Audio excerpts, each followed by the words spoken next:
ओम श्री गणेशाय नमः। ओम नमश्चंडिकायै। तृतीय अध्यायः। सेनापतियों सहित महिषासुर का वध। ध्यान। जगदम्बा के श्री अंगों की कांति उदय काल के सहस्त्रों सूर्यों के समान है। वे लाल रंग की रेशमी साड़ी पहने हुए हैं। उनके गले में मुनमाला शोभा पा रही है। दोनों स्तनों पर रक्त चंदन का लेप लगा है। वे अपने कर कमलों में जप मालिका, विद्या और अभय तथा वर नामक मुद्राएं धारण किए हुए हैं। 3 नेत्रों से सुशोभित मुखारविंद की बड़ी शोभा हो रही है। उनके मस्तक पर चंद्रमा के साथ ही रत्नमय मुकुट बंधा है तथा वे कमल के आसन पर विराजमान हैं। ऐसी देवी को मैं भक्ति पूर्वक प्रणाम करता हूँ। ऋषि कहते हैं, दैत्यों की सेना को इस प्रकार तहस नहस होते देख महादैत्य सेनापति चिक्षुर क्रोध में भरकर अंबिका देवी से युद्ध करने के लिए आगे बढ़ा। वह असुर रणभूमि में देवी के ऊपर इस प्रकार बाणों की वर्षा करने लगा जैसे बादल मेरुगिरी के शिखर पर पानी की धार बरसा रहा हो। तब देवी ने अपने बाणों से उसके बाण समूह को अनायास ही काटकर उसके घोड़ों और सारथी को भी मार डाला। साथ ही उसके धनुष तथा अत्यंत ऊंची ध्वजा को भी तत्काल काट गिराया। धनुष कट जाने पर उसके अंगों को अपने बाणों से बींध डाला। धनुष, रथ, घोड़े और सारथी के नष्ट हो जाने पर वह असुर ढाल और तलवार लेकर देवी की ओर दौड़ा। उसने तीखी धार वाली तलवार से सिंह के मस्तक पर चोट करके देवी को बाईं भुजा वाले से बड़ा वेग से प्रहार किया। राजन, देवी की बाह पर पहुंचते ही वह तलवार टूट गई। फिर तो क्रोध से लाल आंखें करके उस राक्षस ने शूल हाथ में लिया और उसे उस महादैत्य ने भगवती भद्रकाली के ऊपर चलाया। वह शूल आकाश से गिरते हुए सूर्यमंडल की भांति अपने तेज से प्रज्वलित हो उठा। उस शूल को अपनी ओर आते देख देवी ने भी शूल का प्रहार किया। उससे राक्षस के शूल के सैकड़ों टुकड़े हो गए। साथ ही महादैत्य चिक्षुर की भी धज्जियां उड़ गईं। वह प्राणों से हाथ धो बैठा। महिषासुर के सेनापति उस महापराक्रमी चिक्षुर के मारे जाने पर देवताओं को पीड़ा देने वाला चामर हाथी पर चढ़कर आया। उसने भी देवी के ऊपर शक्ति का प्रहार किया, किंतु जगदम्बा ने उसे अपने हुंकार से ही आहत एवं निष्प्रभ करके तत्काल पृथ्वी पर गिरा दिया। शक्ति टूटकर गिरी हुई देख चामर को बड़ा क्रोध हुआ। अब उसने शूल चलाया, किंतु देवी ने उसे भी अपने बाणों द्वारा काट डाला। इतने में ही देवी का सिंह उछलकर हाथी के मस्तक पर चढ़ बैठा और उस दैत्य के साथ खूब जोर लगाकर बाहुयुद्ध करने लगा। वे दोनों लड़ते लड़ते हाथी से पृथ्वी पर आ गए और अत्यंत क्रोध में भरकर एक दूसरे पर बड़े भयंकर प्रहार करते हुए लड़ने लगे। तदनंतर सिंह बड़े वेग से आकाश की ओर उछला और उधर से गिरते समय उसने पंजों की मार से चामर का सिर धड़ से अलग कर दिया। इसी प्रकार उदग्र भी शिला और वृक्ष आदि की मार खाकर रणभूमि में देवी के हाथ से मारा गया तथा कराल भी दांतों, मुक्कों और थप्पड़ों की चोट से धराशायी हो गया। क्रोध में भरी हुई देवी ने गदा की चोट से उद्धत का कचुमर निकाल डाला। भिंदीपाल से वाशकल को तथा बाणों से ताम और अंधक को मौत के घाट उतार दिया।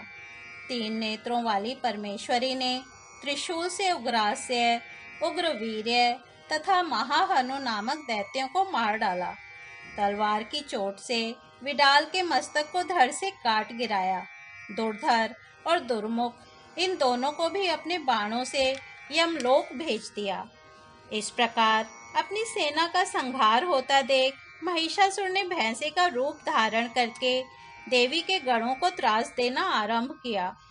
किन्हीं को धूतन से मारकर, किन्हीं के ऊपर खुरों का प्रहार करके किन्हीं किन्हीं को पूंछ से चोट पहुंचाकर, कुछ को सींगों से विदीर्ण करके, कुछ गणों को वेग से, किन्हीं को सिंहनाद से, कुछ को चक्कर देकर और कितनों को निःश्वास वायु के झोंके से धराशायी कर दिया। इस प्रकार गणों की सेना को गिराकर वह असुर महादेवी के सिंह को मारने के लिए झपटा। इससे जगदम्बा को बड़ा क्रोध हुआ। उधर महापराक्रमी महिषासुर भी क्रोध में भरकर धरती को खुरों से खोदने लगा तथा अपने सींगों से ऊंचे ऊंचे पर्वतों को उठाकर फेंकने और गर्जने लगा। उसके वेग से चक्कर देने के कारण पृथ्वी क्षुब्ध होकर फटने लगी। उसकी पूंछ से टकराकर समुद्र सब ओर से धरती को डुबोने लगा। हिलते हुए सींगों के आघात से विदीर्ण होकर बादलों के टुकड़े टुकड़े हो गए। उसके श्वास की प्रचंड वायु के वेग से उड़े हुए सैकड़ों पर्वत आकाश से गिरने लगे। इस प्रकार क्रोध में भरे हुए उस महादैत्य को अपनी ओर आते देख चंडिका ने उसका वध करने के लिए महान क्रोध किया। उन्होंने पाश फेंककर उस महान असुर को बांध लिया। उस महासंग्राम में बंध जाने पर उसने भैंसे का रूप त्याग दिया और तत्काल सिंह के रूप में वह प्रकट हो गया। उस अवस्था में जगदम्बा ज्यों ही उसका मस्तक काटने के लिए उद्यत हुई, त्यों ही वह खड्गधारी पुरुष के रूप में दिखाई देने लगा। तब देवी ने तुरंत ही बाणों की वर्षा करके ढाल और तलवार के साथ उस पुरुष को भी बींध डाला। इतने में ही वह महान गजराज के रूप में परिणित हो गया तथा अपनी सूंड से देवी के विशाल सिंह को खींचने और गर्जने लगा। खींचते समय देवी ने तलवार से उसकी सूंड काट डाली। तब उस महादैत्य ने पुनः भैंसे का शरीर धारण कर लिया और पहले की ही भांति चराचर प्राणियों सहित तीनों लोकों को व्याकुल करने लगा। तब क्रोध में भरी हुई जगन माता चंडिका बारंबार उत्तम मधु का पान करने और लाल आंखें करके हंसने लगी। उधर वह बल और पराक्रम के मद से उन्मत्त हुआ राक्षस गर्जने लगा और अपने सींगों से चंडी के ऊपर पर्वतों को फेंकने लगा। उस समय देवी अपने बाणों के समूहों से उसके फेंके हुए पर्वतों को चूर्ण करती हुई बोली। बोलते समय उनका मुख मधु के मद से लाल हो रहा था और वाणी लड़खड़ा रही थी। देवी ने कहा, ओ मूढ़, मैं जब तक मधु पीती हूँ तब तक तू क्षण भर के लिए खूब गरज ले। मेरे हाथ से यहीं तेरी मृत्यु हो जाने पर अब शीघ्र ही देवता भी गर्जना करेंगे।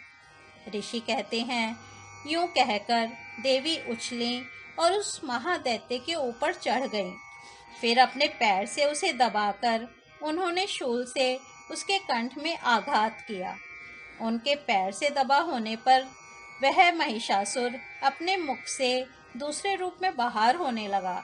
अभी आधे शरीर से ही वह बाहर निकलने पाया था कि देवी ने अपने प्रभाव से उसे रोक दिया। आधा निकला होने पर भी वह महादैत्य देवी से युद्ध करने लगा।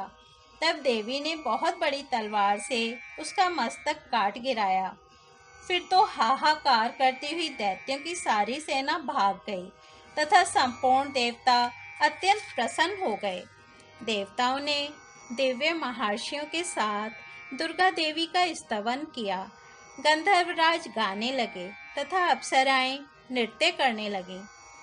इस प्रकार श्री मार्कंडेय पुराण में सावर्णिक मनवंतर की कथा के अंतर्गत देवी महात्म्य में महिषासुर वध नामक तीसरा अध्याय पूरा हुआ। धन्यवाद।